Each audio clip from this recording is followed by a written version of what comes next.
Boa noite. É com muito prazer que eu inicio aqui a última sessão das Conversas comKids. Esse festival que aqui se encerra continua vivo nas nossas plataformas. Hoje estaremos ao vivo e, com certeza, muito do material que vocês viram aqui, vocês vão encontrar também nas nossas redes, nas nossas páginas. De qualquer maneira, o assunto hoje, que será dedicado a essa conversa, é um assunto da maior importância, o assunto da diversidade, a diversidade que tem ocupado tanto as nossas mesas de debate, o nosso cotidiano, o nosso dia a dia, com muito prazer, porque já era hora da gente estar falando de todas essas temáticas que envolvem os temas da inclusão, que envolvem os temas de ser diferente, do ser igual, ou também que envolvem as questões éticas e as questões de gênero, as questões de sexualidade, são tantas as questões que envolvem esse tema. E, principalmente, na mídia infantil, na mídia infanto-juvenil, a gente deve observar sobre isso de uma maneira muito consciente, muito séria, muito delicada e dedicada. E é por isso mesmo que hoje nós estamos trazendo aqui gente muito especial, são pessoas especialistas que têm praticado na sua profissão esses temas e que têm obtido resultados muito interessantes, e eu espero que vocês continuem com a gente.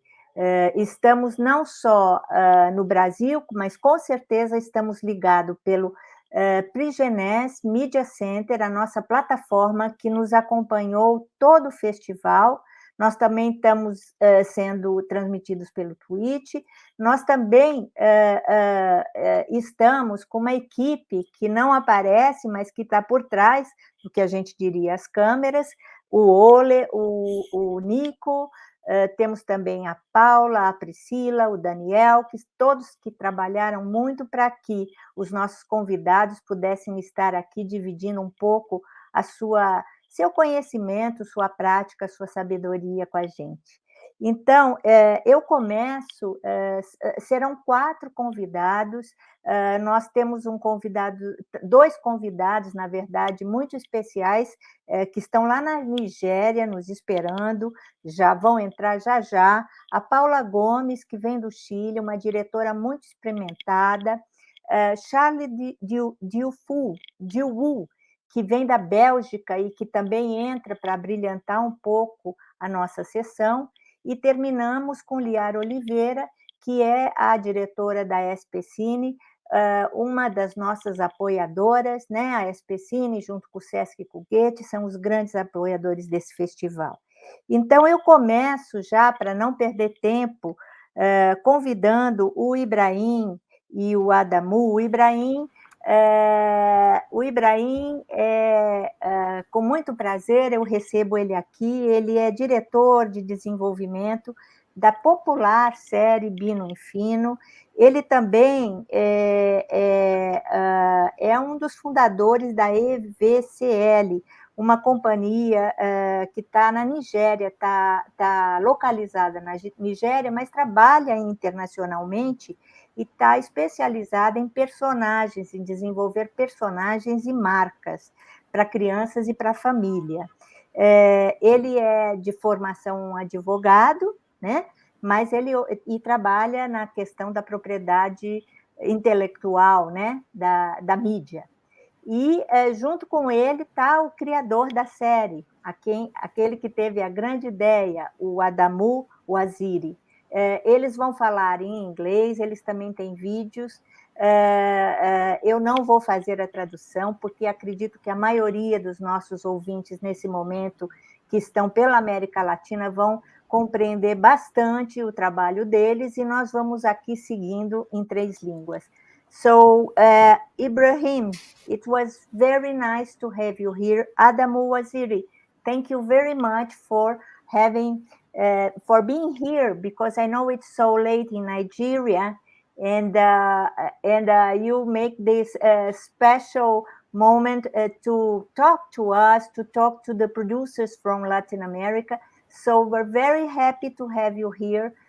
Just to say that Bino and Fino, in some way, are already quite known by here. Not super famous, but from now on, I'm sure they will be. So, Ibrahim, can you start, please? Oh, thank you very much, Beth. It's a pleasure to be here and to be among you guys. I think I'll just kick it off by saying what we do. We are EVCL, a media studio based out in Abuja, Nigeria. And our main focus is to create family entertainment with an African focus that adds value to the lives of families in Africa and in the global Black diaspora, because there's so much, shall we say, a lack of that sort of content. So, I mean, that's our mission statement, which is to focus on bringing this sort of, shows to the world. So let's talk about Bino and Fino. So, Bino and Fino, in a nutshell, is an African educational cartoon series focused on teaching children about Africa and everyday educational, lessons that you would get in any other sort of preschool, but this one is with an African DNA. I would say that for us, it's been a long journey and a very passionate one. Bino and Fino is, when we started out 10 years ago, the whole concept was to create an educational show primarily for Nigeria, because in Africa, and even till today, there are not that many African cartoon shows. So for us, it was very important to going back to the DNA of what we do to create that representation, since the main topic is about diversity and representation. So of course, it's very important for African children to see themselves in the media that they watch. So we decided to create Bino and Fino. Fast forward 10 years later, we have the show available in 15 countries. It's available in 11 languages. We're steadily building out our catalog. We have a growing merchandise line of products. So the brand is spreading, and we're very happy to see that it's made its way to Brazil in some way, in Futura. So I think without further ado, I think the best thing to do is just to show you guys, how people react to the show and what people are saying about Bino and Fino. So I think we'll start with the first presentation, if that's okay. All the way from Nigeria, meet Bino and Fino. B-I-N-O, Fino! F-I-N-O, Fino! Join the brother and sister team as they have fun learning about the wonderful continent of Africa with the help of their friends and family. Are you ready? The Bino and Fino show teaches about African history, culture, and geography in a fun and playful way. Hello, my name is Cameron Palmer. I'm the Assistant Director here at First Step Learning Center. Bino and Fino was introduced to us a few months ago, and as soon as I heard it, I thought it would be an awesome opportunity for our kids. I think a lot can be said here about relatability. our kids see something on the screen that looks like them, and automatically we have their attention, right? So then at that point, Bino and Fino can say anything about life lessons, and they automatically hold true to those things. We also have white students here as well at First Step Learning Center, and it says a lot to them as well. They see diversity, they experience it, so they say inwardly, it's not just us making a change in our community and hold true to family values. So yeah, it does a lot for all children of all ages and of all types and backgrounds. So I really like what they're implementing in that show, and I endorse it 100%. Okay, my name is Therese Rose. I've been teaching for 15 years, and the first time when I put them on there, the kids were actually like looking back at themselves. They could identify with the characters, and to me that was just amazing, because I think it's like I've been teaching them, but there's been a disconnect. It's like I'm teaching them, but I'm not connecting with them. And today when I saw them, I think they're good for middle school. I think they're just really good videos. And they have like the same kind of haircuts, and they live in Africa. And I like the way that they are. They're unique. Dino and Dino teach me how to count and Any Eji. I love Dino because she's a black girl just like me.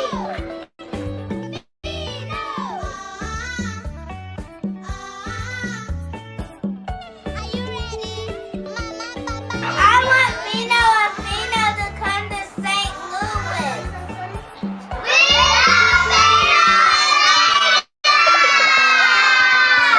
Well, it's important because the kind of imagery that it shows is very positive, very impactful. I have a daughter, 6-year-old. She loves the show, and it's great for me because I'm conscious of the content that I put in front of her.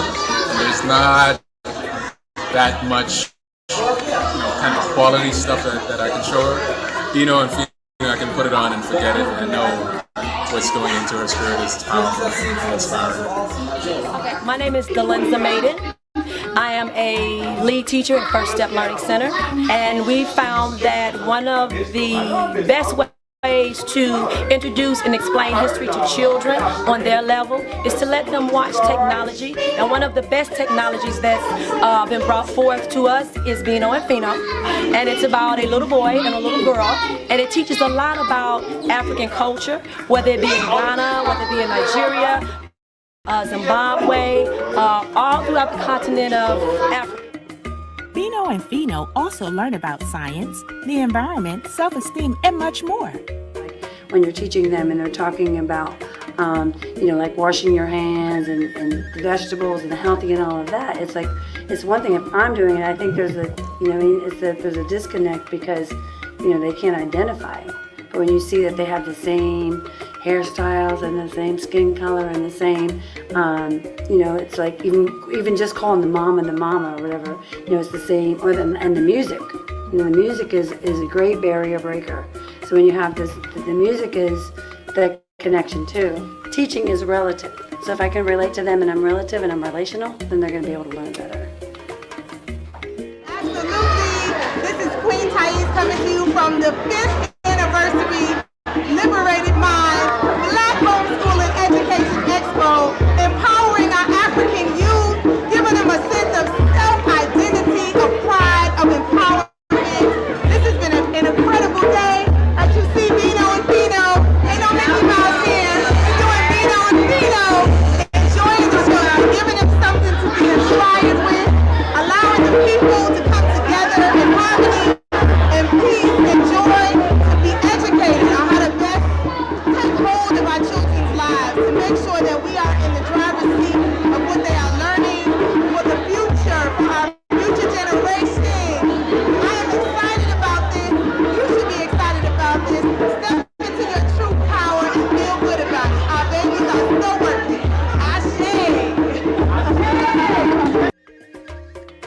You can buy your Bino and Fino DVDs and toys in the United States, Europe, and selected countries worldwide online.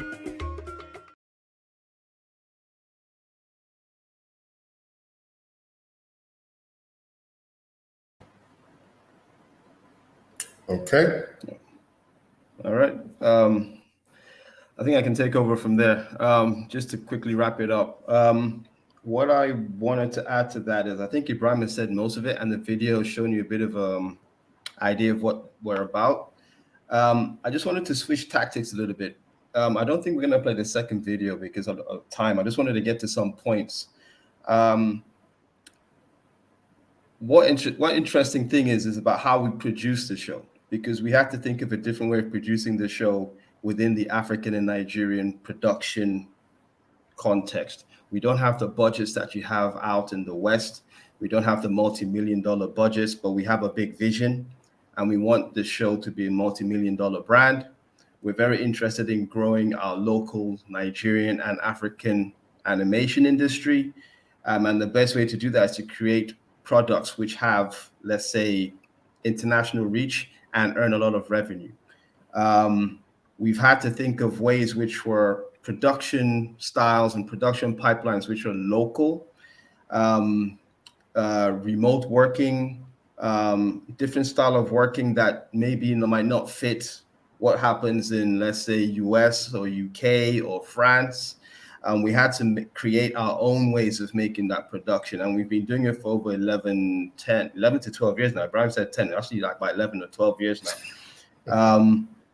So we wanted to make sure that we can have more of an African voice in the children's media sector, a more very diverse voice. But the most important thing that we learned was we just have to get out there and do it. Because when we started, not many channels, not many people were interested in seeing this type of content. So we had to go either through social media, we had to use a lot of disruptive things, like using YouTube first, as opposed to trying to go to TV channels to ask them to show our show. So I think what I would say is, if you're thinking of production, sometimes the old ways might not be the best ways, that they might stop you from doing what you need to get done. So with us, we tried the old ways. It didn't quite work for us. So we had to now figure out other ways of getting out to the market, finding people who wanted to watch the show without needing to go to the big television stations first. And that way you actually get to maintain most of your, like, the vision you have for any content that you want to produce stays more pure as you're basically, if you now go directly to the audience. And it's something we're learning every day. I think the video said it, Ibrahim said it, pretty much what we're about. And I think I can end it there for now. If there's any other questions, let me ask some questions. First, saying that we really, at least in Brazil and Latin America, we very welcome this kind of production here. Of course, we are producers. We have many producers hearing us. This is the Latin American industry is also in development. We have a big way to go, a long way to go. We have our culture, but as you know, the Latin American culture is a mix of cultures, where the African culture has roots and very strong roots. And we are very happy to have it here in Brazil. And it seems to me that it's doing very well in Brazil, and that many of the kids that lives in Brazil have the lucky of watching on Futura and see themselves in the screen, as the video said, as you said, so important. So I think it was a big step what you create, and I'm sure that is an inspiration for Latin America, and is a content, of course, that we know how works the industry, we know how works the market, but we have to start, and that's why we think that comKids was important to bring you here and to show this big step and this big challenge. So I would like to know who started and how it came the idea. when did you have the idea? And as just the beginning, we would like to know a little bit. Maybe you two could share a little bit. I know that we have time here, but we want to hear you a little bit about this start, how everything started, who had the idea and how it come. Okay. Well, I had the idea. I'm an animator, as in I'm the one who draws animation, history, etc. So the idea for Bino Fino came from me to now do it.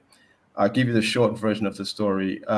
So I decided around, I think it was 2011, I think it was, to now take the risk to now do this project. Because I believe we needed it. So what we started doing, the first idea was to create, as in 52 episodes times 11, to now sell to TV stations, etc., etc., etc. Now, we started and quickly ran out of money and only had 3 episodes. And we now had to also find animators. We wanted to make sure the animation is done in Nigeria as well. So we weren't going to outsource it out. And about 10 years ago, we had few animators on ground in Nigeria that could actually even produce. We hadn't even done a series yet. So we had to train up people, create our own pipeline, and then start production. We ran out of funding about 1.5 years, 2 years into production, only had 3 episodes, realized that we totally underestimated the work that needs to be done. But we were like, okay, what do we do?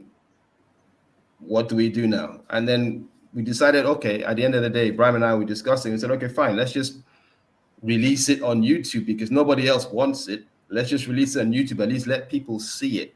Which at the time for us this was about 2010, felt weird because we've invested money and the idea was we're going to sell it, right, to TV stations. But to now release on YouTube for free sounded wrong, but we did it anyway, and that was the best thing that we did because releasing onto YouTube meant people saw the show.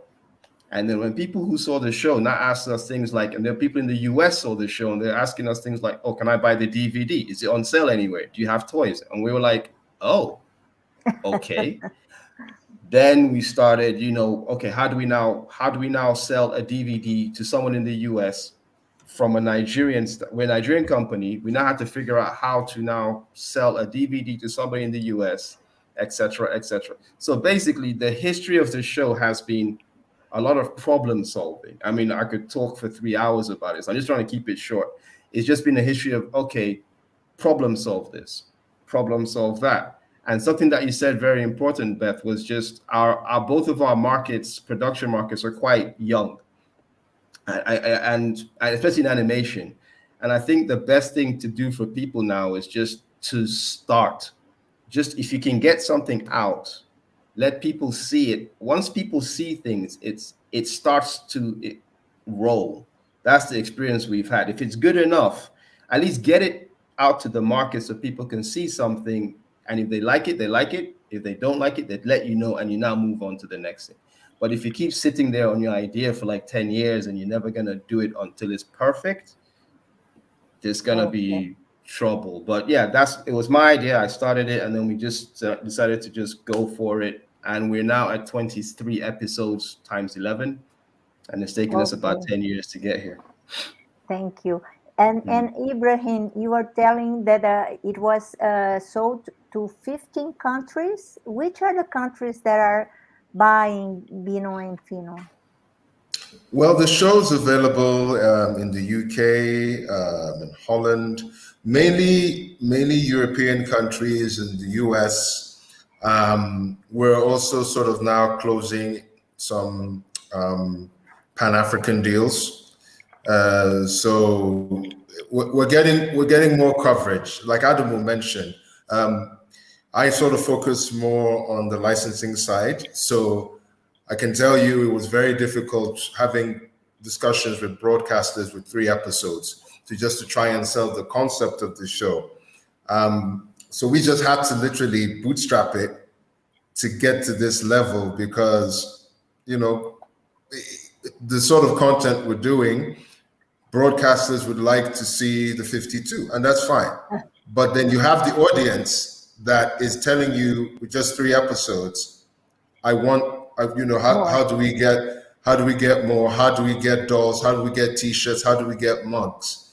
So we were sort of caught between two worlds.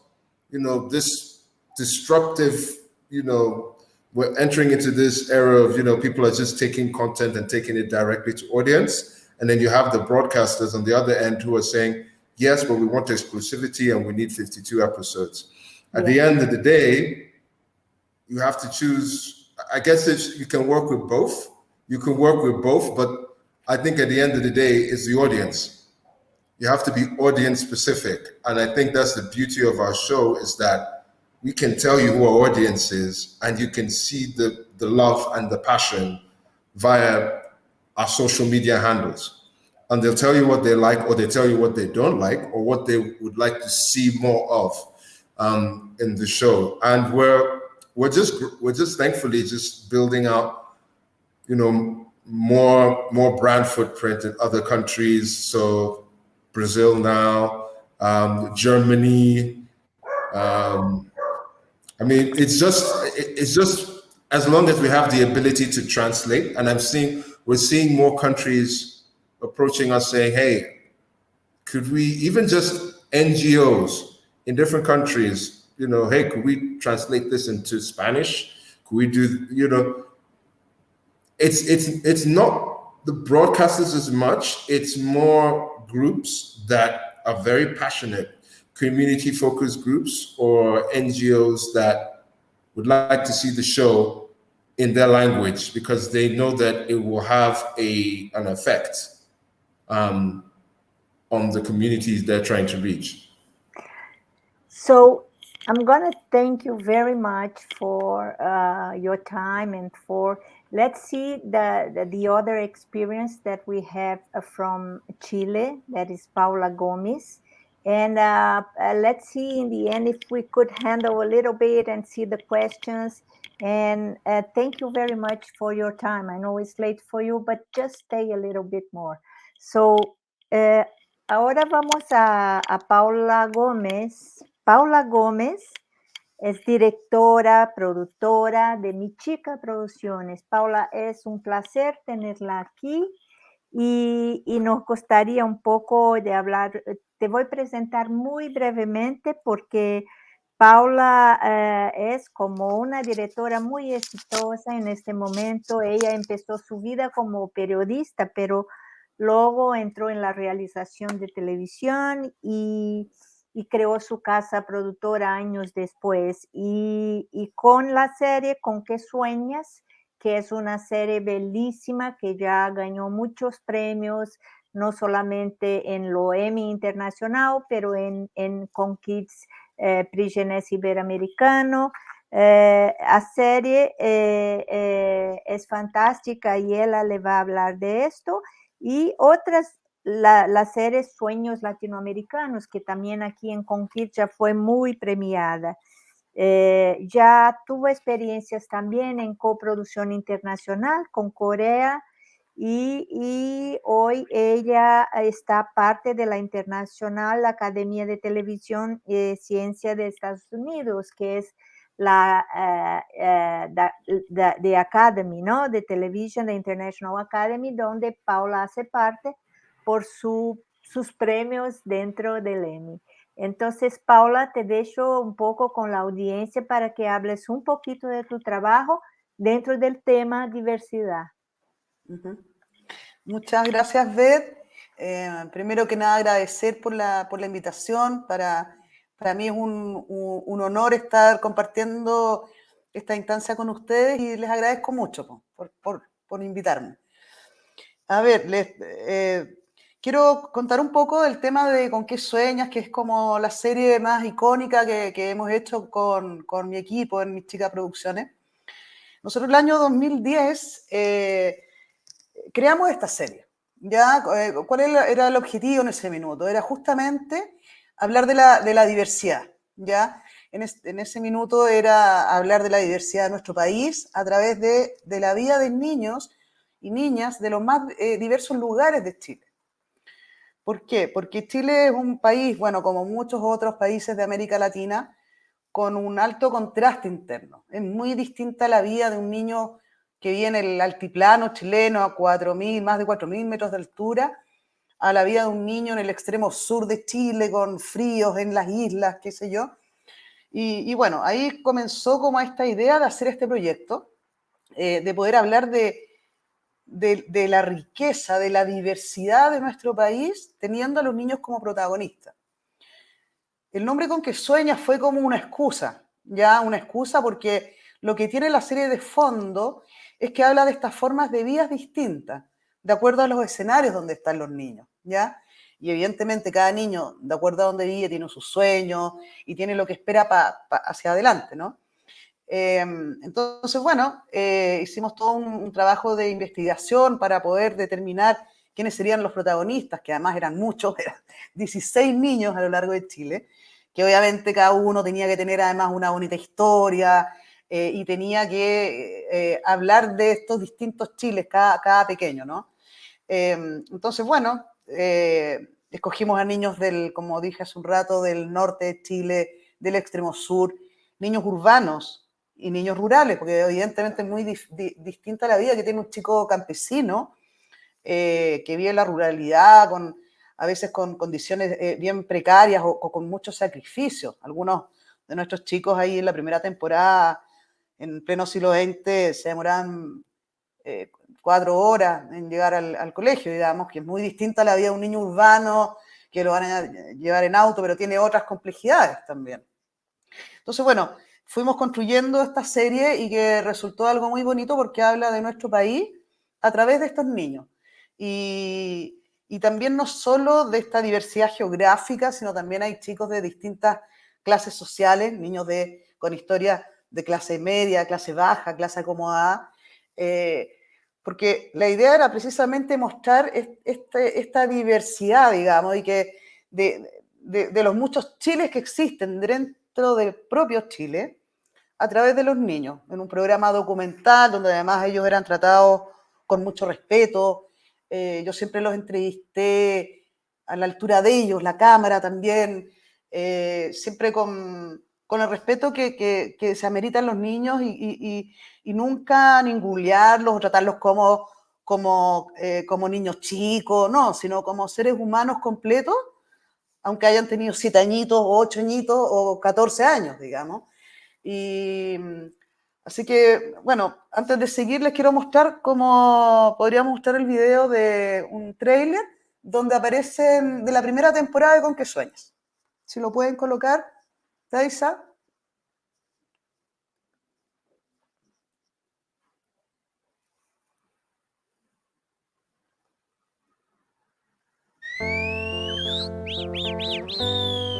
Tener una idea que sea tan buena que me gane un premio Nobel. ¿Cómo está mi chivita loca? Amanece, venía un temblor, caen los postes encima de las casas. No soy malévola. Vendo semillas. Es la mejor del equipo y tú. Sí, baila bonito ella. Una sensación de libertad que uno puede dejar de lado otras cosas. Yo estaba sacando chanchito. Una salió porque tenía frío. Mamá, esta cabida se comió el botón. Estamos en el fin del mundo.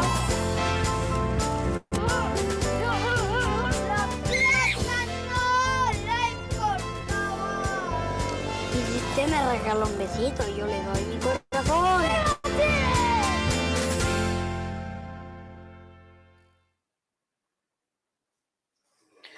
Bueno, ahí está el tráiler bien cortito de 1 minuto de la primera temporada, y ahí aparecen, bueno, no alcanzan a aparecer todos los chicos que fueron protagonistas en este tráiler, digamos, pero sí ustedes pueden ver ahí que hay un reflejo de vidas distintas, también de sueños distintos, de lo que ellos van contando.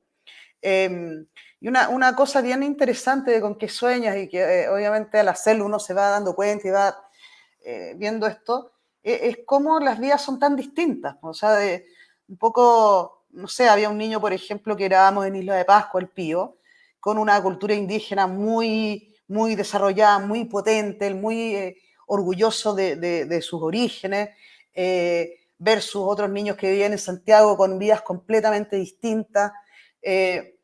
Un poco la idea de la serie era hablar también de, como dije hace un rato, de estas vidas y de los contextos de estas vidas, que son muy distintas, son muy, muy, muy diferentes. Y, por ejemplo, nosotros grabamos a un niño en el que es otra cosa que les voy a mostrar ahora, en el extremo sur de Chile, en la Patagonia, donde se acaba nuestro país, donde además, bueno, hicimos otros 2 o 3 historias ahí en la primera temporada, y era tan nuestra afán y nuestra búsqueda de poder contar historias que hablen de todo nuestro país, desde lugares más pequeñitos de Chile, hasta, bueno, lo que tenemos más a mano, que era Santiago. Pero de Santiago solo grabamos en esa vez 4 episodios, todo el resto fue a lo largo de Chile. Y esto que fuimos a grabar al sur, hubo casos en que nos demorábamos 2 días para poder llegar a la casa de nuestros protagonistas. Y ustedes además se imaginarán toda la odisea que fue el trabajo de investigación para poder, porque además no teníamos plata para poder ir a chequear a nuestros protagonistas antes, sino que se hacía todo vía telefónica.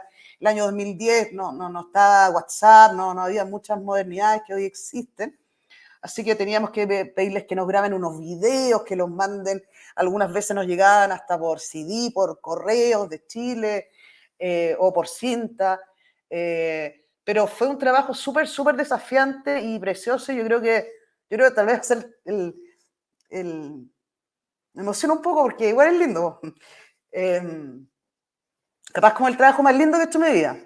En el sentido de todo el corazón que le puso todo el equipo a esa serie, porque era el primer trabajo de mi productora, éramos un equipo pequeño, y arriesgando todo. Cuando cruzamos, me acuerdo de ir a grabar a José, la historia que les voy a mostrar, cruzamos el Báquer, el río más caudaloso de Chile. Nosotros íbamos con la cámara, con equipo de iluminación y todo, y arriesgando todo. O sea, si nos dábamos vuelta en un bote pequeñito que cruzamos, o sea, se acababa con que sueña, no había nada más que hacer. Afortunadamente no fue así. Fue un capítulo muy lindo, fue el primero que hicimos en la serie además, y fue el capítulo con el que además nos ganamos el primer premio de Chile. Y aquí les voy a mostrar un corte de 7 minutos más o menos, de donde van a poder ver algunas partes de este capítulo. Aquí va.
Soy profesora de ciencias, tengo la especialidad de ciencias y este año nos toca trabajar. Vamos presentando.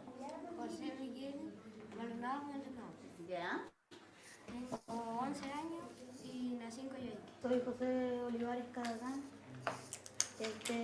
Tengo 12 años, nací en Cochrane y no me gusta ninguna asignatura. ¿No te gusta ninguna asignatura? Vamos bien ahora.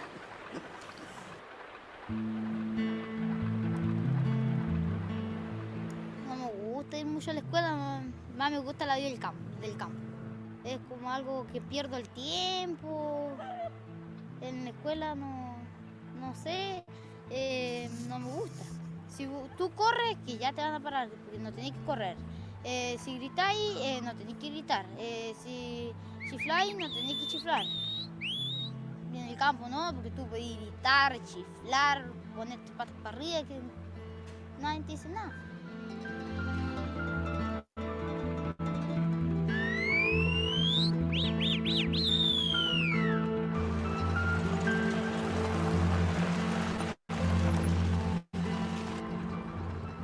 Llegamos a nuestra querencia. Se siente aroma a libertad. En ese bote cruzamos con los equipos de grabación. Después sacar todo el agua. Y estoy como libre.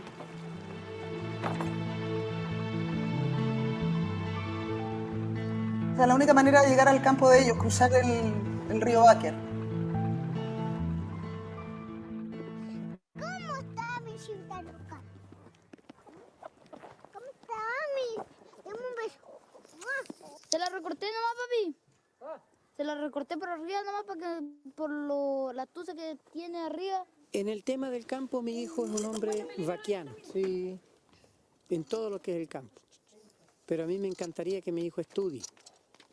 Me gustaría que mi hijo sea, aunque sea técnico agrícola, para que vuelva a administrar las tierras y la haga con un poquito más de tecnología que como lo hago yo.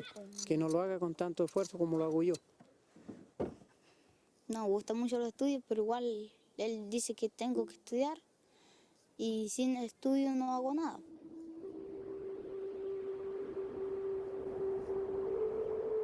Me siento un poco culpable de que, como ser en el colegio, le digan viejo chico, porque es un niño con 12 años, pero su actitud, su forma de ser, es la de un hombre hecho y derecho. Mi profesora me dice viejo chico porque soy de campo. Que no... ¿Y qué te pasa con eso cuando te dicen viejo chico? Viejo chico, soy viejo chico, ¿no? Puede ser que no entiendan que a mí me gusta la vida del campo.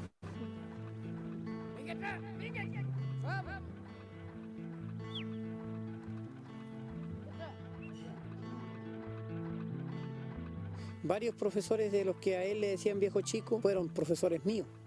Entonces, pienso de que es una injusticia de si Cochrane o el Báquer fue forjado por gente de campo, por gente campera. Me duele que los profesores, con su educación y con la vocación de enseñar que ellos tienen, tomen de repente a un niño o a un grupo de niños para discriminarlo de esa manera. Cuando ellos me dicen como una broma, pero la broma pasa más a mayores, como algo más repugnante. Por ejemplo, a ver, que este es de campo y no hay que pescarlo mucho, porque es de campo.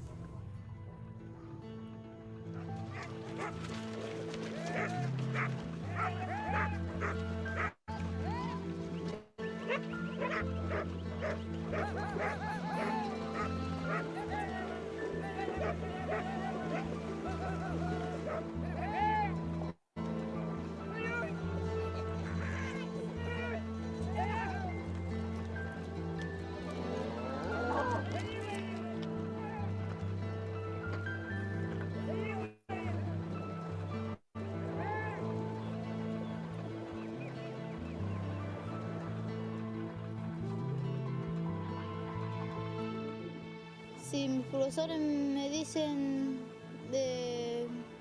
me discriminan cosas de ellos, yo igual puedo vivir solo sin ellos.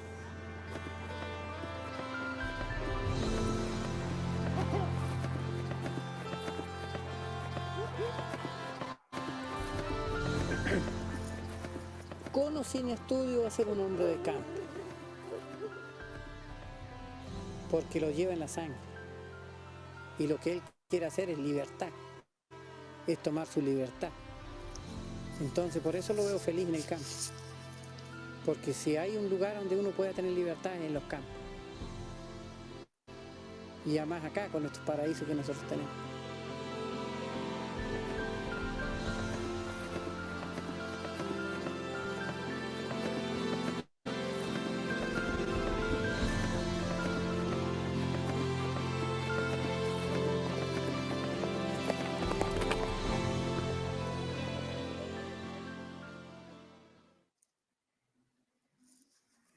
Bueno, el capítulo de José dura media hora, aquí hay como un extracto de 7 minutos más o menos, y está bien focalizado para la parte como de la discriminación que él habla, y que eso es muy importante porque una de las cosas que cuando se habla de diversidad uno tiene que respetar las distintas formas de vida y las distintas opciones que se toman, no solo desde el lado cultural, geográfico, sino también desde el tema de la inclusión, ¿cierto? También desde la diversidad sexual.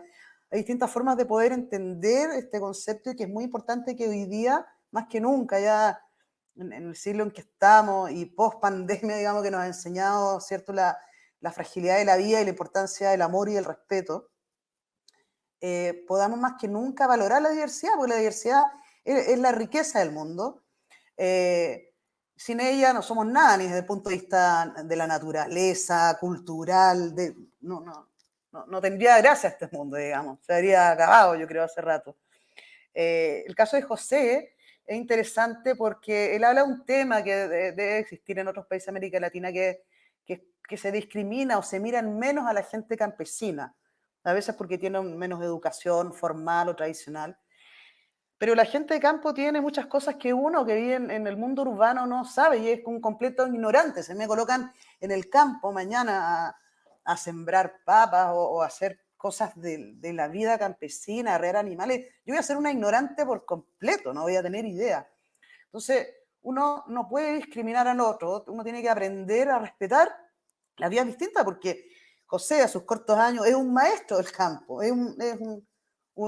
tenía 13 años, perdón, cuando lo grabamos, y se manejaba perfecto en su forma de vida, amaba ese lugar, y bueno, y lo ama hasta el día de hoy, el día que tiene 23 años, y está a cargo de ese campo. O sea, finalmente nunca estudió, siguió con el camino que soñaba de niño.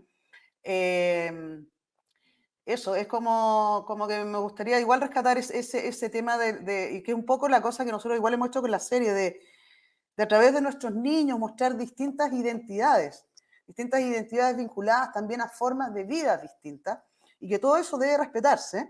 Y por eso hicimos además esta serie de niños, porque cuando uno es niño o niña, es muy importante conocer distintas formas de vida, porque así cuando uno crezca va a ser más tolerante con el otro, va a entender más, va a respetar más.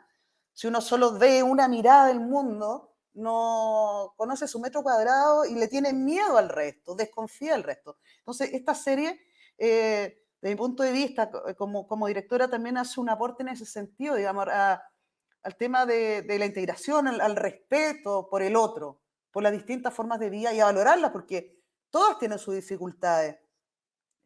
Nada es gratis en la vida, finalmente. Cada uno tiene lo suyo y tiene también por algo las opciones que ha de tomar. Ahora me gustaría mostrarle el tráiler de la segunda temporada de Con qué sueñas, que hicimos a 16 niños más. Me encanta ir a las playas. Soy hombre de mar. Es como volar y yo creo que todas las niñas que lo hacen están felices y si no lo están locas. Igual es fome estar lejos de los papás. Porque me dan ganas de estar con ellos a veces, para que me hagan cariño. Era harto complicado, dejarlo solo. Y al final uno no sabe cómo lo mira. Es divertido tener un hermano porque yo ni siquiera sabía jugar con dinosaurios. Ahora jugamos Barbie y dinosaurios. Es divertido porque yo soy de dinosaurio. Mi gran sueño es llegar a los Juegos Olímpicos como Tomás González y si es que puedo, ganar.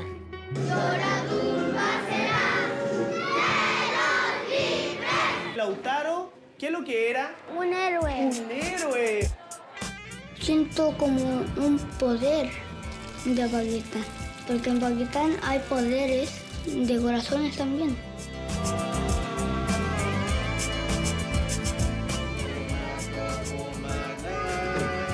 En el río Titicaca, una vieja haciendo caca. Oye, ¿cómo quedaste, hija?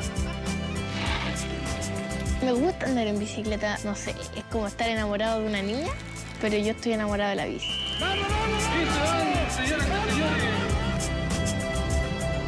Como que uno lo lleva en la sangre ser de campo.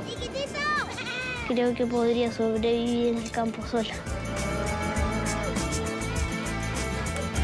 Y los celulares son robados. Yo vivía en la granja, la Yungay, en una población, pero fea.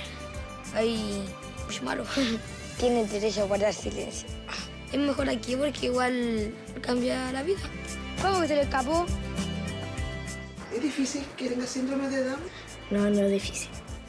Me hace cosquillas. Hace que estemos más tiempo juntos y con más sonrisa.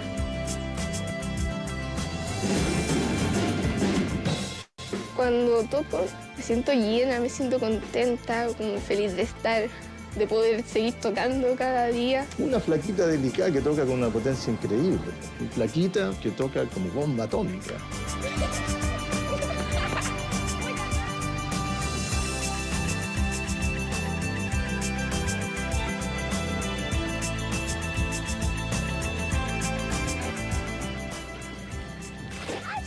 Ellos igual me dicen que siga estudiando y que no seamos como ellos, que nos siguieran estudiando por la plata.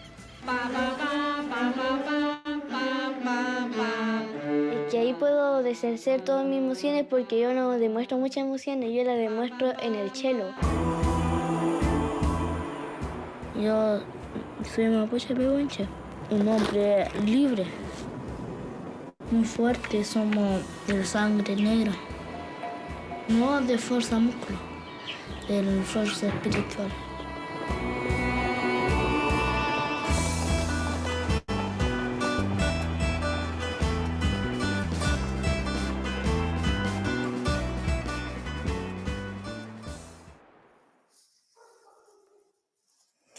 Ya, me avisan por acá que me queda poco tiempo para hablar, así que voy a tratar de apurarme. Ya.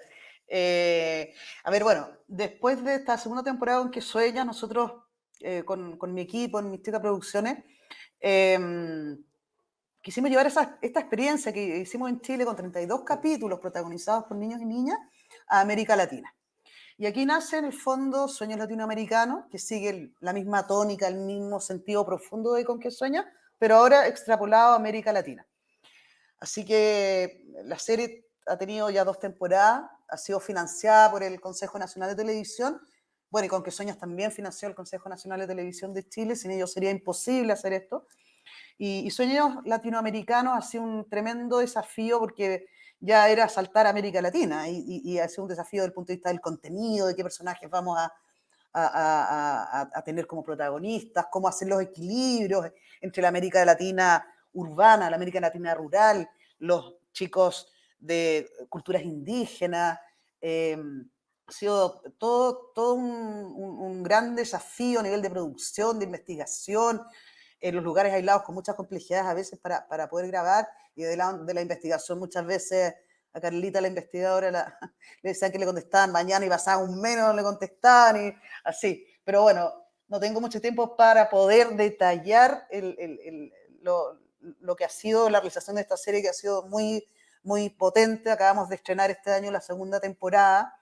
Y lo más lindo, yo creo, fue que siento que son 2 temporadas que rescatan esta diversidad de América Latina, obviamente sin pretender agotarla, porque imagínense, si en Chile hicimos 32 capítulos, en nuestro continente podríamos hacer no sé cuántas temporadas más, hay que buscar ahí financiamiento quizás para lograrlo, pero por lo pronto pudimos grabar en Cuba, en México, Venezuela, Guatemala, Colombia, Perú, bueno, nuestro país también, en Argentina, en Brasil, en Panamá, en Costa Rica.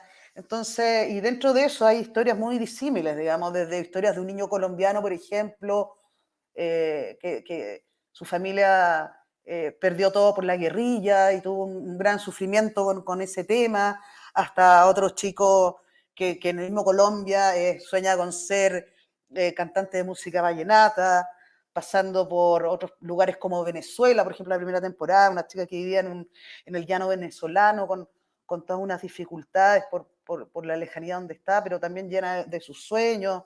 Estuvimos en Cuba con Kevin, un chico cubano que podría ser la quinta esencia, el niño cubano. Y así, bueno, muchos otros de nuestros protagonistas que ahora, como me queda poco tiempo, mejor les voy a mostrar el tráiler de la primera temporada, ya no alcanzo a mostrar el de la segunda, pero ahí se ve un poco la diversidad de los protagonistas que tuvimos en esa temporada, y eso, aquí el tráiler de la primera temporada de Sueños Latinoamericanos. Vivo en Cachicamo, en pleno llano venezolano. A mí me gusta andar en canoa porque uno ve el río, ve los animales, que hay toda clase de animales. Hay algunos peligrosos como la culebra, la raya, el tigre.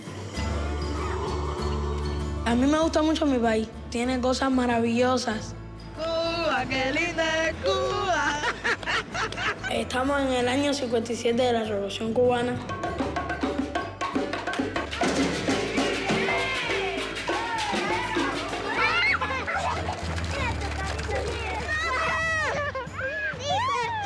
Soy de la cultura ñeño. Yo me siento orgullosa de ser indígena porque soy parte de lo que hace muchos años se practica, se hace. Pasado mañana, mi maíz cosecharé. Yo soy orgullosamente colombiano. Vivo aquí en Valledupar, la cuna del vallenato. Yo quiero llegar a los otros países y cantar y decir, aquí estamos nosotros, los colombianos. No llores por mi Argentina, mi alma está contigo. Nosotros los argentinos queremos unos gobernantes que peleen por el pueblo argentino y no pelean por el pueblo argentino. Eu faço capoeira desde sempre, sabe? Não sei como explicar. Eu gosto muito de jogar capoeira. Assim. Yo toco la trompeta. Desde los 6 años aprendí a tocar.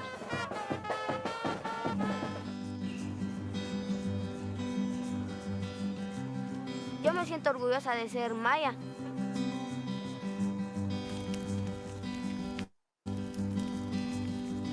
Chopin, tacate, chopin, tacata. Los planetas giran. Yo estoy interno desde los 6 años de edad.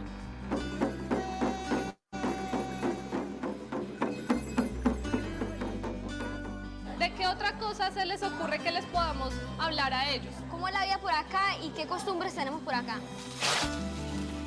Es tan grande el amor de nosotros que, digamos que si él se cae o él le pasa algo, yo chillo por él.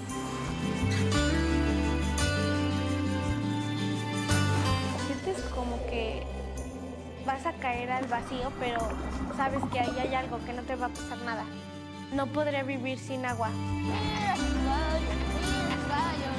Mi papá me mandó a Cajamarca para estudiar más y ser un profesional un día. Dios, muy lindo, ¿ves? ¡Ay! Me gustaría llegar a la luna para ver cómo es todo el planeta, verle a puro y alto chiquitito.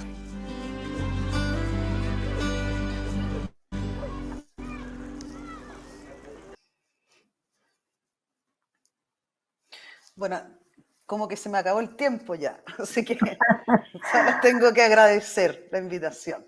No, nós que agradecemos, tenemos que te agradecer muchísimo porque o seu trabalho, tu trabajo es como precioso, es un trabajo muy importante.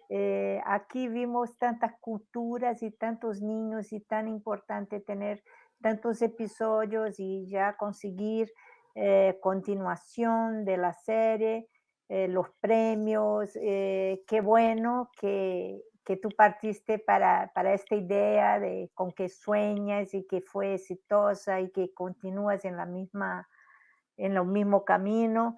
Ahí vimos cuánto tenemos también, ¿no?, de África dentro de Latinoamérica. Y aquí estamos con Ibrahim y Adamu, que van a estar con nosotros lo máximo que puedan porque ya es tarde. Y Ahora, te agradezco, Paula. Vamos a ver si podemos ter más preguntas y charlar un poquito más después, porque ahora me toca llamar a Charlie Dewulf. Charlie es una directora, es una guionista, una storyteller, es una persona increíble.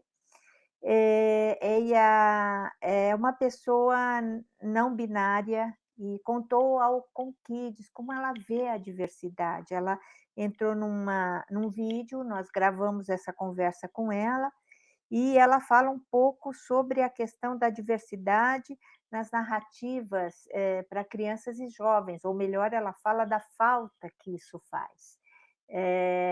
Então, Charlie Delu, nós vamos ouvir agora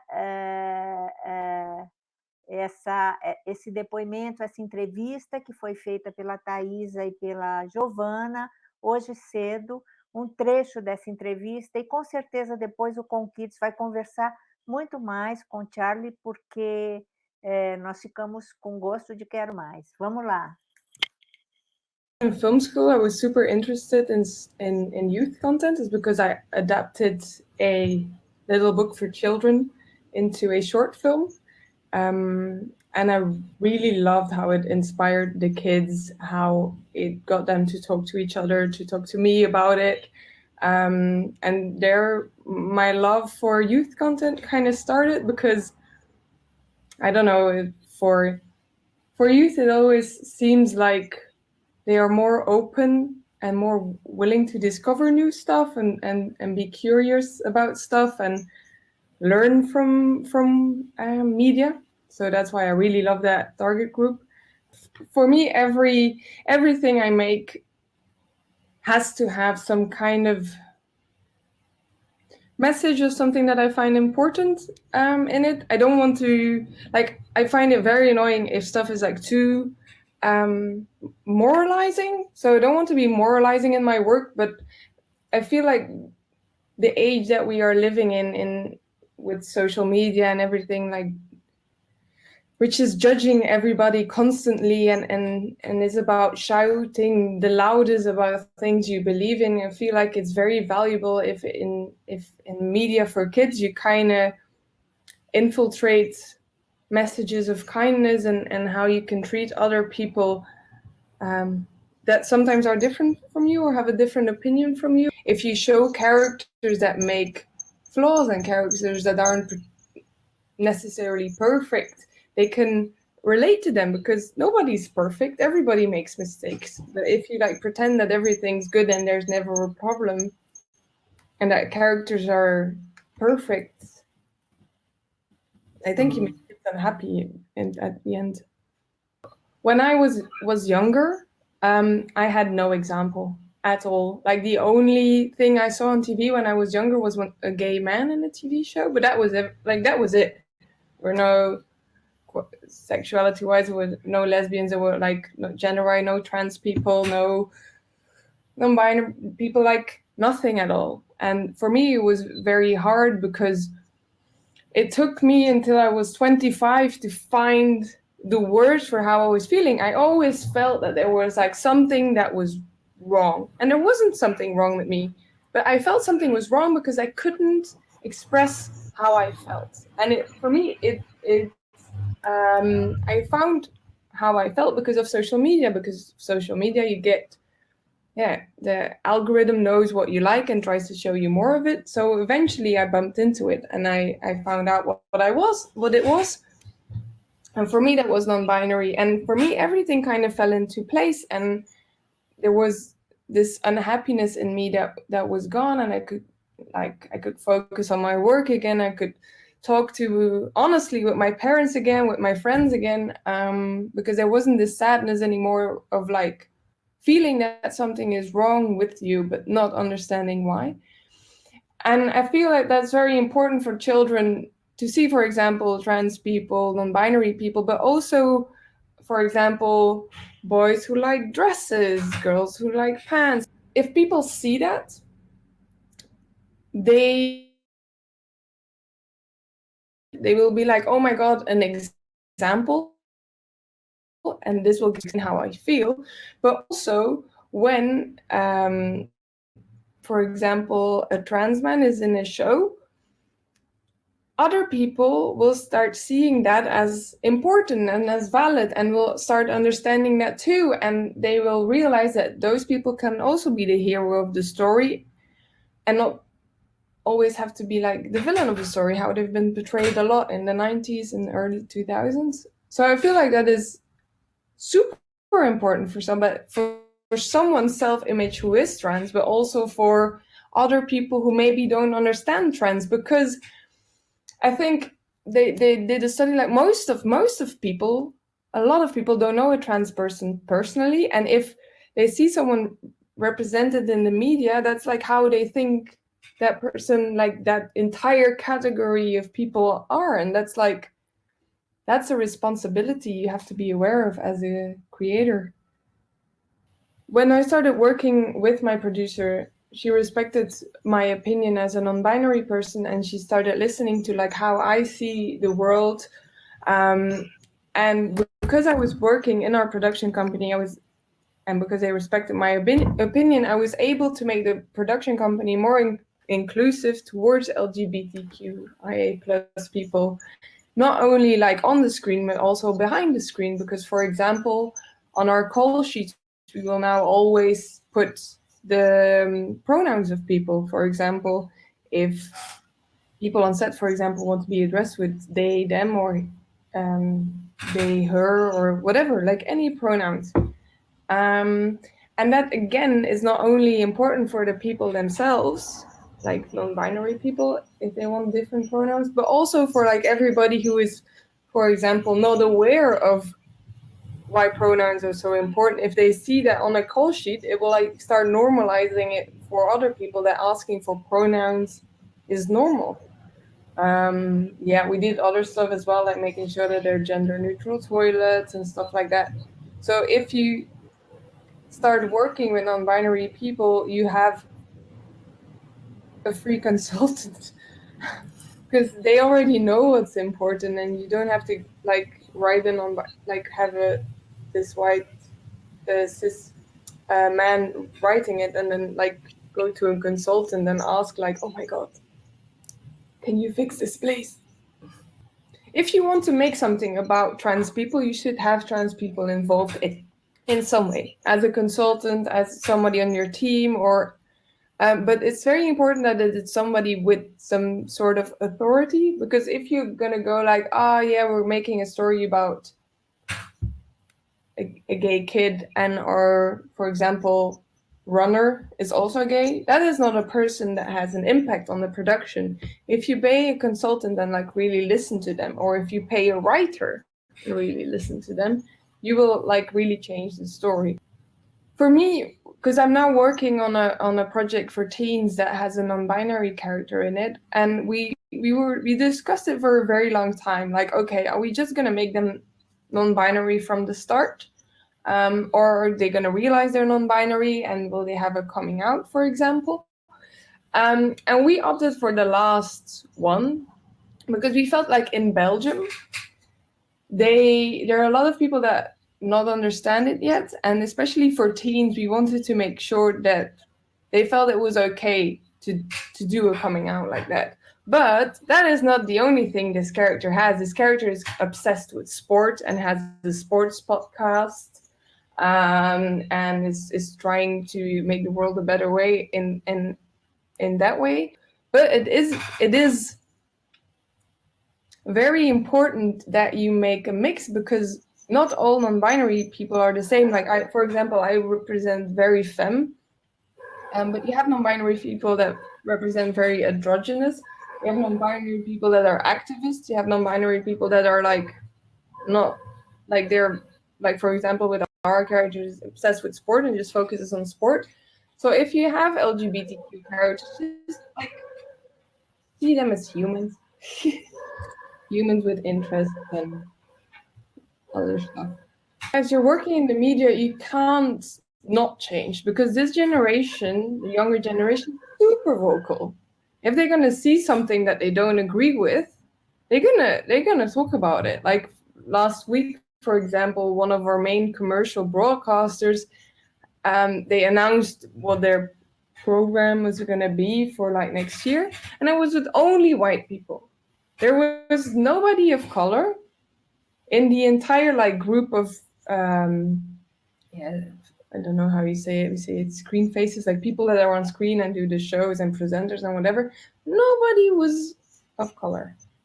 And they had a gigantic backlash from like Gen Z and younger, because they were like, what are you gonna do in 10 years when we're the ones like your main income? Like, we're not gonna watch you because of the stuff you're doing now.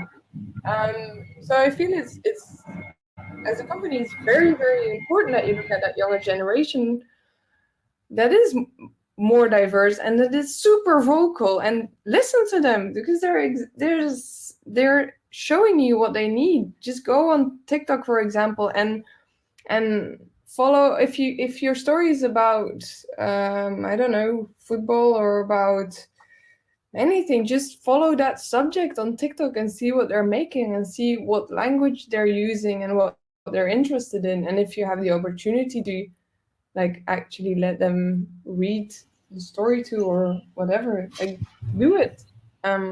Go into the world, like, because it changes so much from generation to generation, because like I'm at the end of millennial, and even Gen Z is different again. Like if I want to make something for them, I have to like talk to them, because otherwise I'm making something for my generation who's different.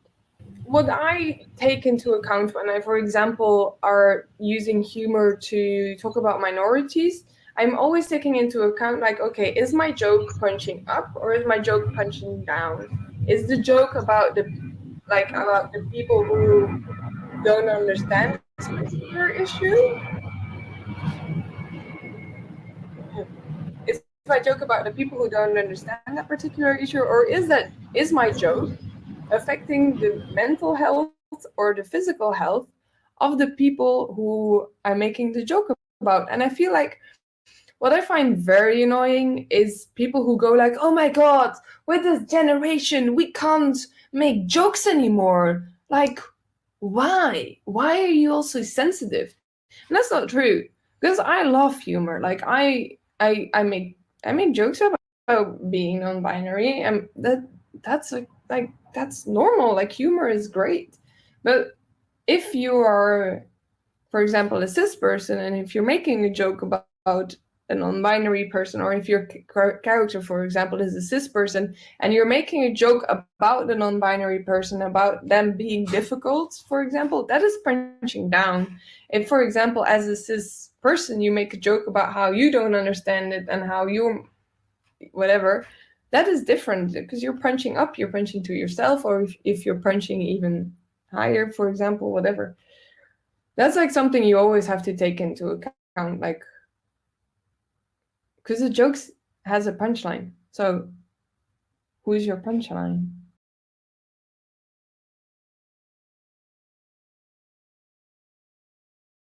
Maravilhoso ter o depoimento de Charlie e ter ela conosco e poder escutar um pouco das suas impressões sobre o mundo e também do seu trabalho como writer, né?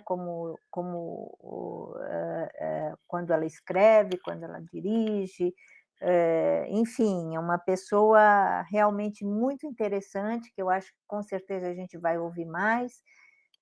Tem produzido várias séries infantis, várias séries juvenis, então logo mais eu acho que a gente deve convidar ela de novo aqui para o comKids. Bem, e agora, enfim, a gente traz a última convidada que escutou aqui todas essas histórias, né? Lyara Oliveira, que é diretora da SPCine, é também uma pessoa que tem muito próxima do comKids, já trabalhou aqui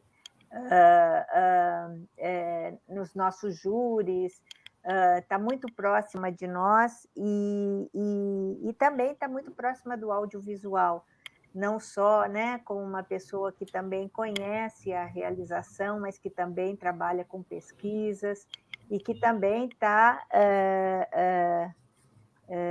inovando, digamos assim, numa política pública, que é o que hoje a SPCine está fazendo, e a gente gostaria de ouvir um pouco sua opinião, e, se possível, Lyara, se você comentasse um pouquinho sobre tudo que você ouviu até agora, porque parece bem interessante, como se diz, vai muito em direção àquilo que vocês também estão fazendo. Obrigada, pode começar. Ai, Beth, agradeço a oportunidade de estar com vocês aqui hoje, né, de acompanhar esses trabalhos, essas falas que tão importantes e tão representativas. Então, está sendo um prazer estar com vocês aqui essa noite. Agradeço a todos os colegas aqui de painel. Bom, eu fico feliz de estar aqui hoje. Assim, eu também sou uma realizadora, né? Acompanho o trabalho do comKids, mas hoje eu estou aqui um pouco, né? Estou no papel também de apresentar o lado institucional. Então, eu estive aqui prestando atenção, muita atenção em todas as falas, né? Na conversa que já começou um pouquinho ali antes mesmo, né, da live começar, enquanto a gente estava no nosso esquenta aqui de background.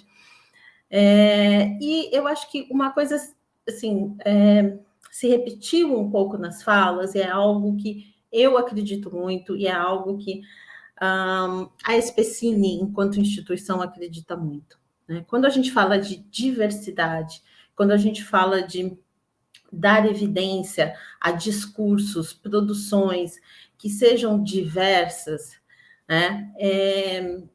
Isso tem que ser profundo, né? Isso não pode estar apenas na face do produto pronto, né? Do produto audiovisual, da obra pronta. Então, nós vamos fazer uma análise da obra, né, para tentar entender ali, tem diversidade, não tem diversidade, alcança um público diverso, representa um público diverso, seja na animação, seja no documentário, seja, né, nos programas de TV, nos filmes de ficção, para que a gente realmente consiga enxergar, né, uma representação, uma representatividade diversificada. É preciso que essa diversificação esteja na criação, né? Esteja em todos os níveis do processo criativo. E eu acho que a gente teve aqui um demonstrativo desse maravilhoso, né? Então,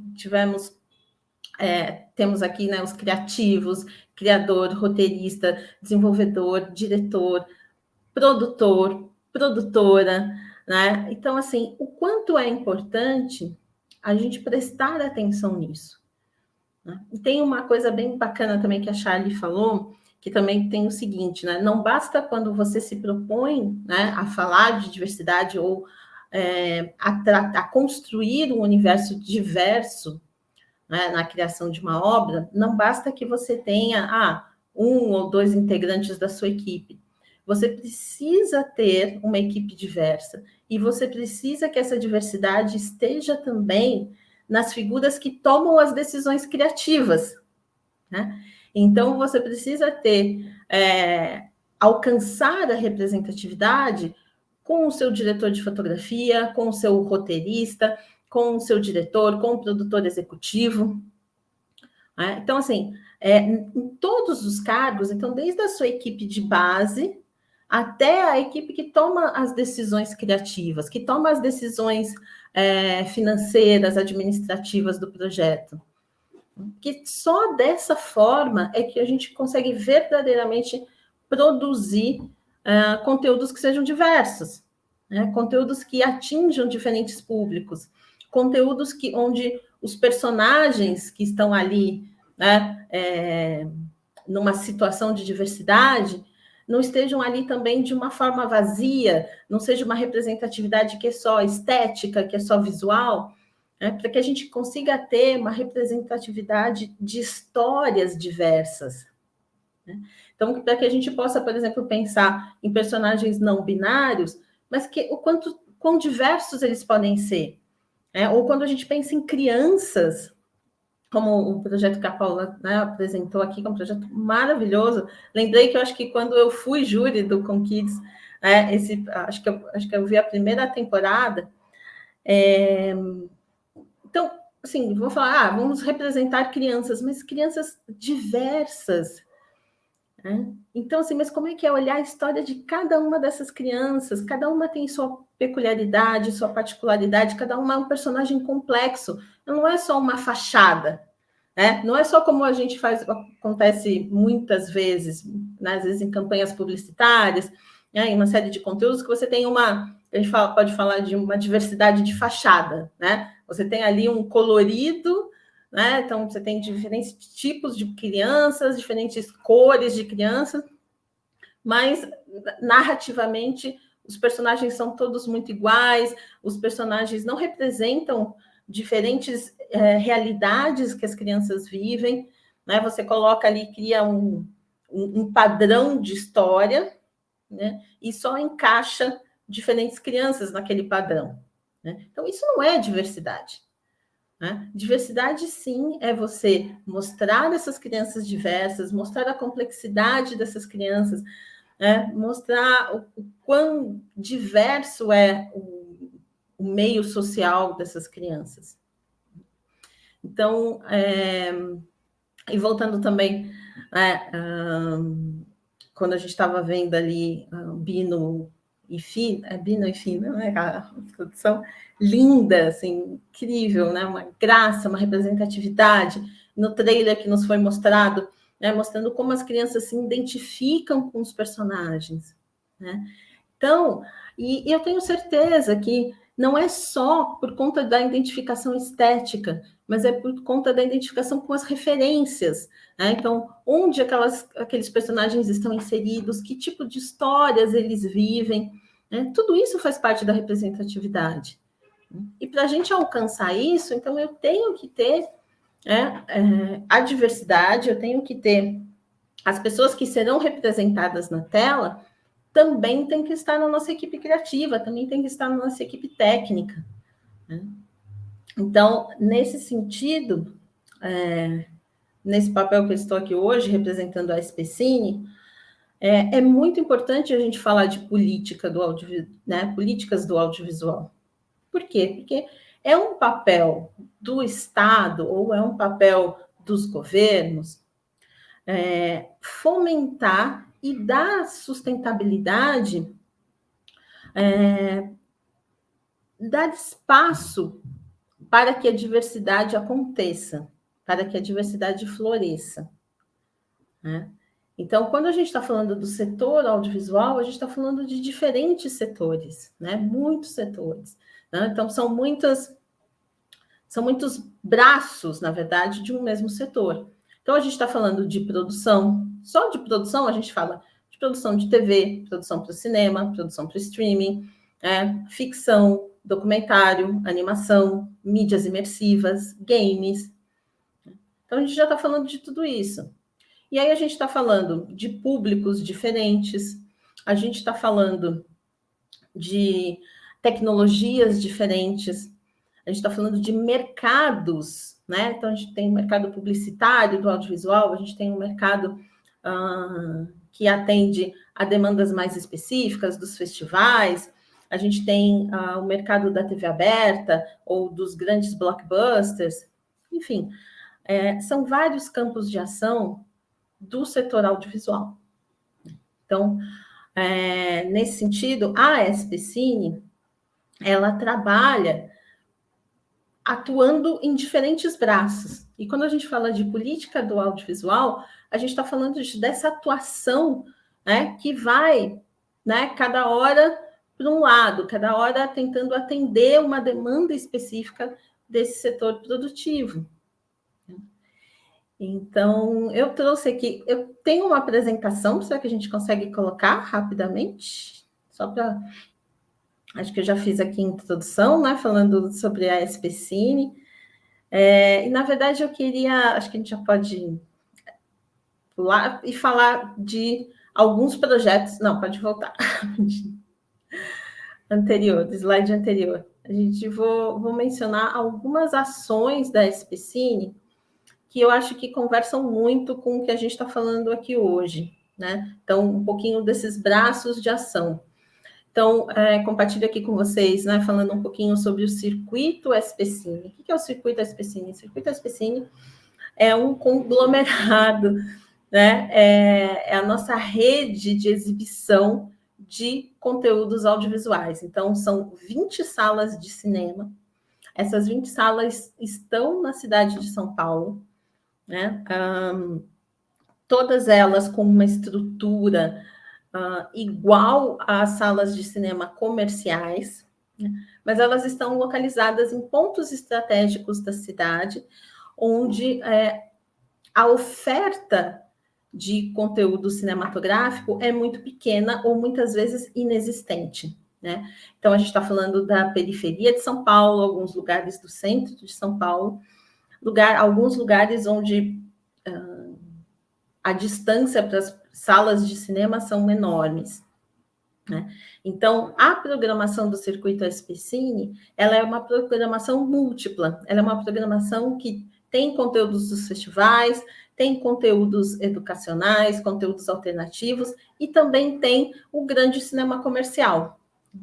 Porque o que a gente quer, o que a proposta do projeto do Circuito SPCine é ser um projeto que dá acesso, né, à cultura audiovisual cinematográfica.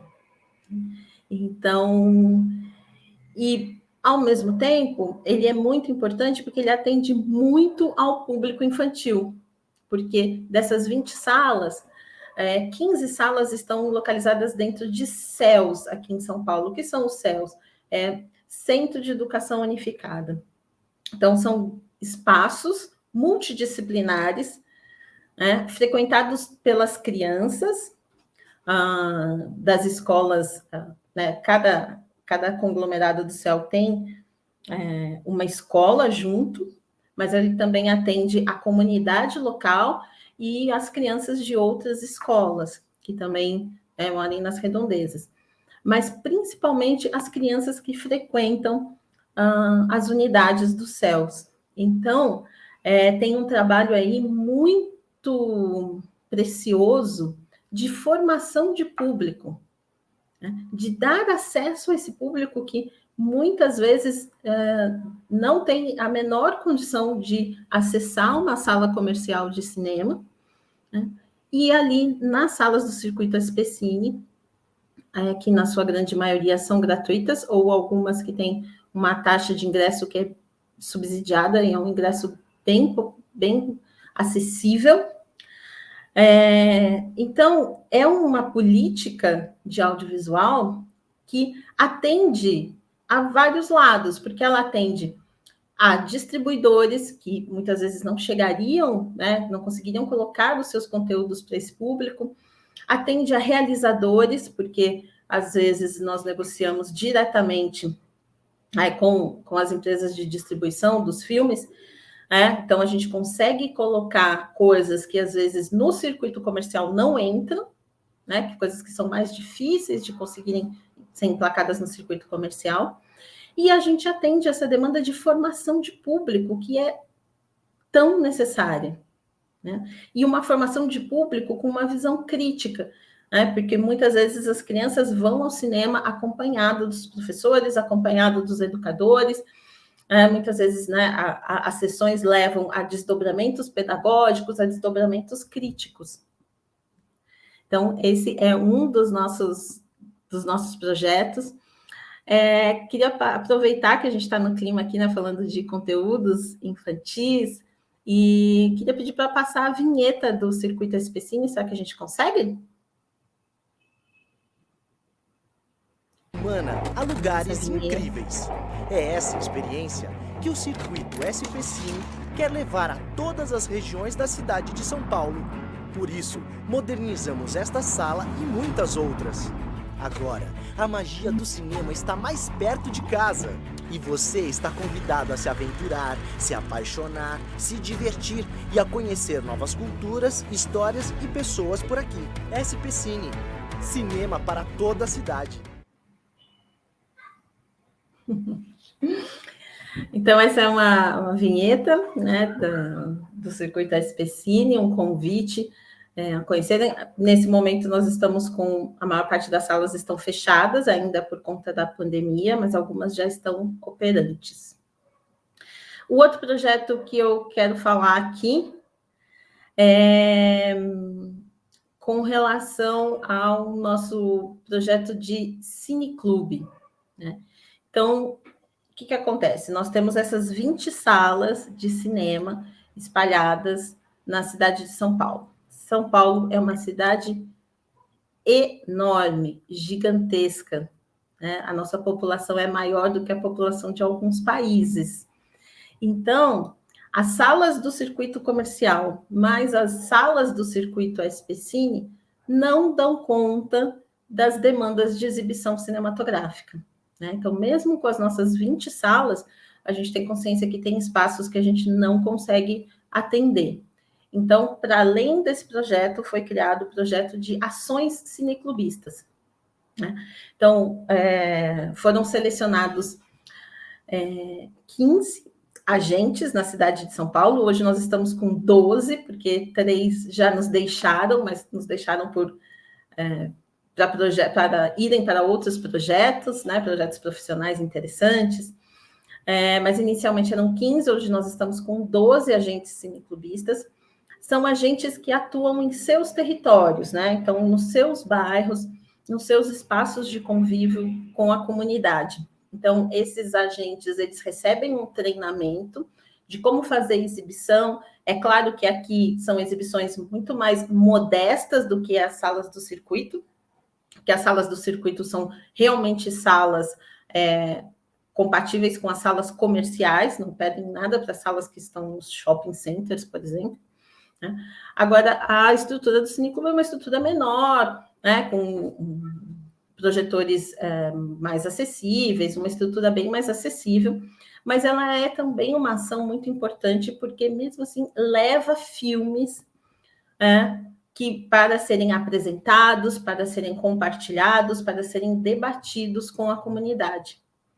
Então, esse é um projeto muito bacana. Ao mesmo tempo, esses agentes que multiplicam esse conteúdo audiovisual, eles também passam por esse processo de treinamento para fazer isso, mas além do treinamento, eles recebem eles passam por um processo de formação audiovisual, né? Então, eles têm aulas sobre linguagem, sobre roteiro, sobre história do cinema, sobre estruturas de produção, né? Então, esses jovens, eles passam também por esse processo formativo, né? E eles replicam também esses conhecimentos, e muitos deles, como eu já mencionei, né? 3 deles já deixaram o projeto porque foram trabalhar no setor audiovisual, ou então um dos nossos agentes que agora está estudando cinema em Cuba. Enfim, então é um projeto também de formação para esses jovens, de multiplicação e difusão de conteúdo audiovisual, e também de inserção profissional para esses jovens. Então, não sei se eu estou conseguindo me fazer entender que, para a SPCine, políticas audiovisuais são esses tipos de estratégia, né? São estratégias que atendem a diversos escopos da camada produtiva do audiovisual, né? E sempre com um olhar para a diversidade, sempre promovendo a diversidade. Então, por exemplo, a escolha desses agentes é uma escolha criteriosa, né, que passa pelos nossos critérios de ações afirmativas. Ao mesmo tempo, a curadoria dos filmes, tanto do cineclube quanto do circuito SPCine, também passa, né, por esse critério de diversidade, por esse critério de atualidade, pelos nossos critérios de inclusão. Então, o tempo todo existem esses pensamentos. E, por fim, eu queria falar de mais um projeto. Esse aqui ainda é mais um slide sobre o cineclube. O cineclube passou por um período online, né? Aqui a gente está atualmente fazendo ações que são online. Ele começou de forma física, mas por conta da pandemia as ações estão sendo online, mas seguem firmes e fortes. E na sequência, então, eu vou falar de um outro braço de atuação da SPCine, que é a nossa plataforma de streaming, a SPCine Play, que hoje foi a primeira e ainda é a única plataforma de streaming pública do Brasil. E assim como nos outros projetos, como eu mencionei, também existe todo um critério de diversidade, né? Então, de representatividade com relação à curadoria da nossa plataforma. Então, nós temos conteúdos, séries, que são licenciados para a plataforma e que ficam ali durante um período de 1 ano e às vezes mais tempo disponíveis.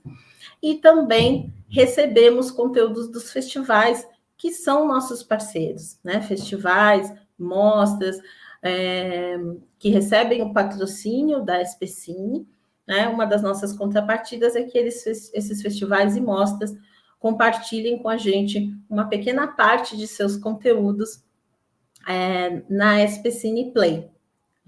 Então, ela é uma plataforma bastante enxuta. Hoje nós estamos em torno de 300 títulos disponíveis. A maior parte dos títulos são conteúdos brasileiros, mas temos também alguns conteúdos latinos, temos alguns conteúdos africanos, conteúdos europeus, né? Mas o foco principal é o cinema brasileiro, é o cinema paulista, né?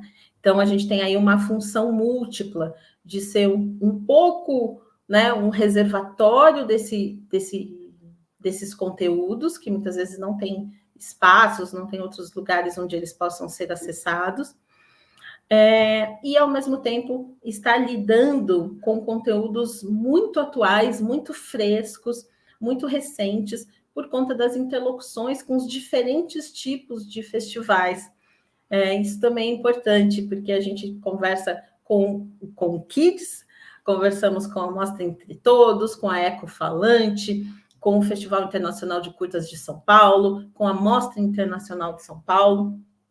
Então, também existe uma diversidade de eventos que passam pela SPCine Play, né? Então, de novo, a gente tem um trabalho aqui que é um trabalho de difusão de produtos audiovisuais, mas, ao mesmo tempo, também é um trabalho de suporte, porque, por exemplo, né, tem toda ali a gente tem uma série de filmes históricos que são importantes para o cinema brasileiro, que hoje estão hospedados na SPCine Play. Então, são projetos, esses que a gente desenvolve, que são sempre pensados e estruturados dessa forma. Eu poderia falar aqui também de outros braços da SPCine, como, por exemplo, os nossos editais de fomento, né, as nossas ações formativas para o público.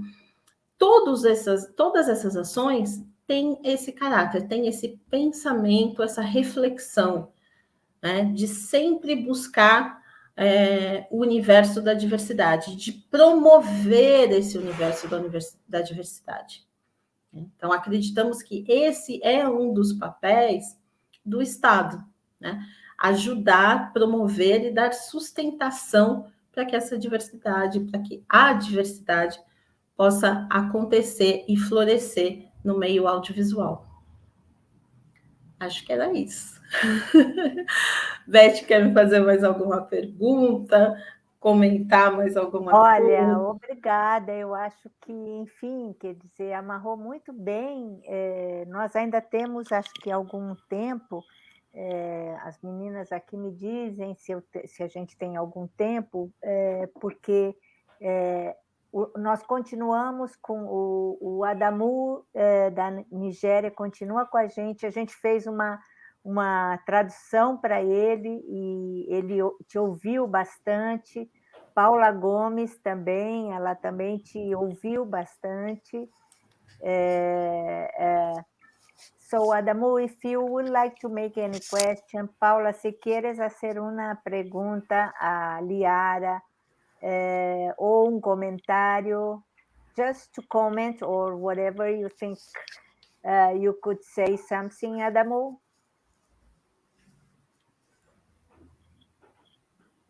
Yeah. So just have to unmute myself.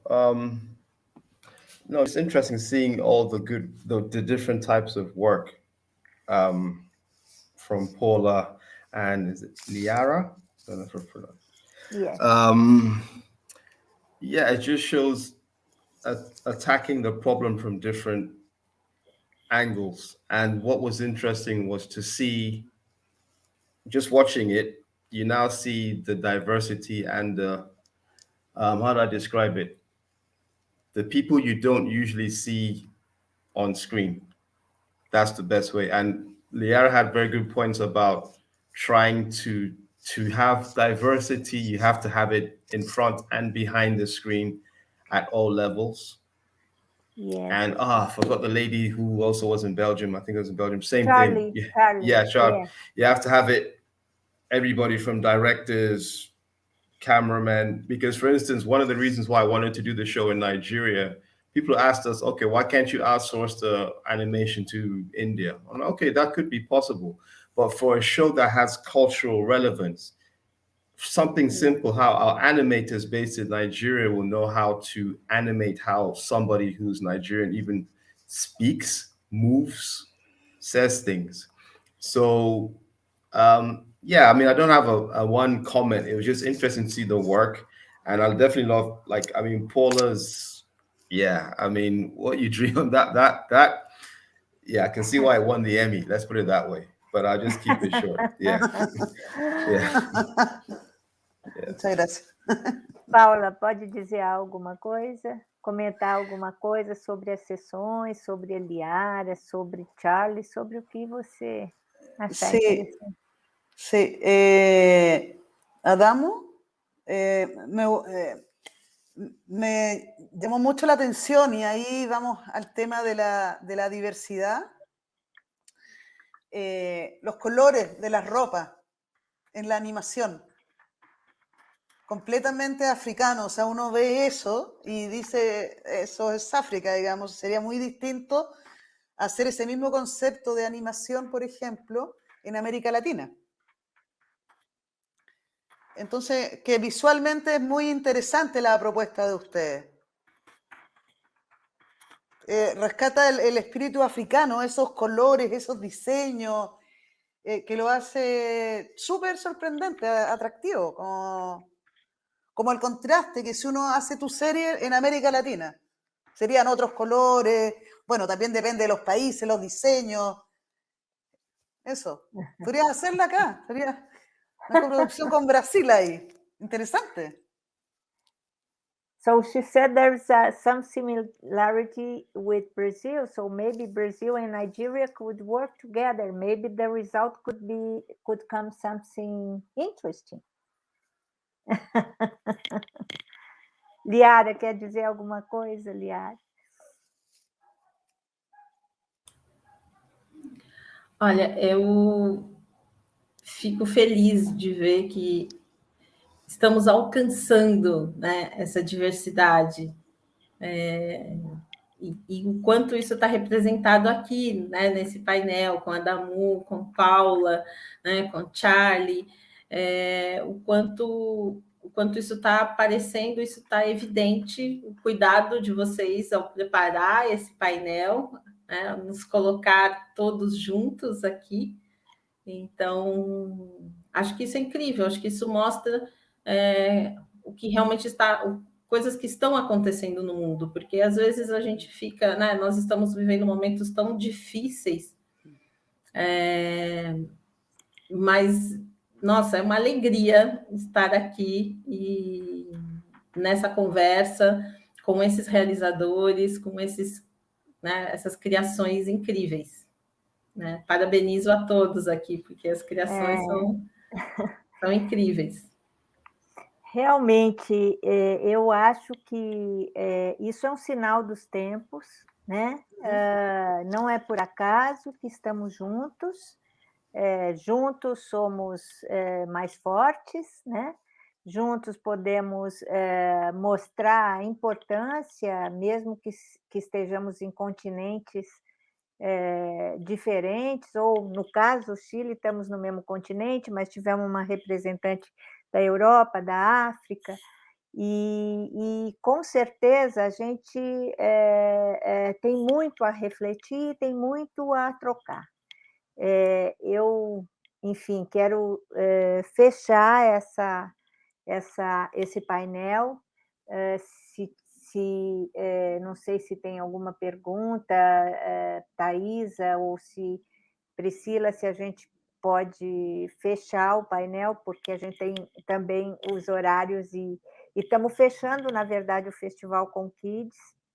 Muito emocionada, muito contente por ter deixado, inclusive, esse painel como último, porque ele também representa muito do esforço do nosso trabalho, e no caminho do nosso trabalho a gente encontrou Ibrahim e Adamu, no caminho do nosso trabalho encontramos Paula Gomez, fizemos esse contato com Charlie, Lyara já encontramos também já faz algum tempo, e muitas outras pessoas que passaram aqui nas conversas comKids, que abrilhantaram o Festival Prix Jeunesse Iberoamericano, um festival que, além da SPCine e do Goethe e do SESC, teve também um apoio muito grande da Fundação Prix Jeunesse, que nos brindou também com o apoio da plataforma, onde mais de 85 conteúdos ficaram à disposição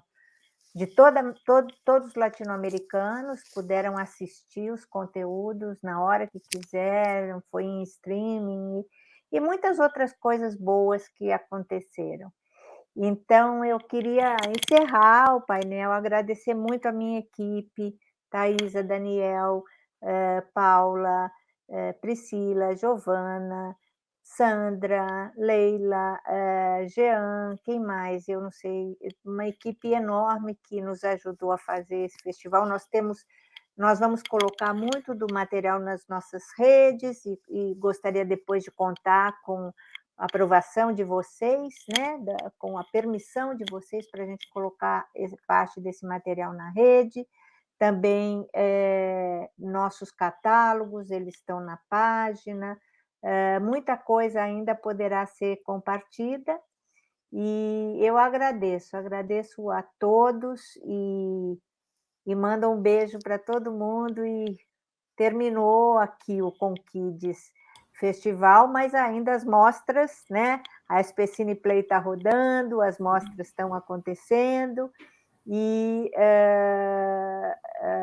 no mais, sintonizem aí na SPCine Play, no Sesc Digital, no YouTube Kids. Nós estamos com bastante material para as crianças, dos nossos arquivos, e esperamos contar sempre com todos vocês. Nós estamos de braços abertos e, quem sabe, possamos fazer outras conversas. Muito obrigada. Acho que, se alguém quiser falar, tchau, se não, tchau. Um beijo a todos. Ole, Nico, toda a equipe da Alemanha, Daniel, Thaisa, Priscila, vamos fechando, então, a nossa transmissão. Muito obrigada. Muchas gracias. Agradeço.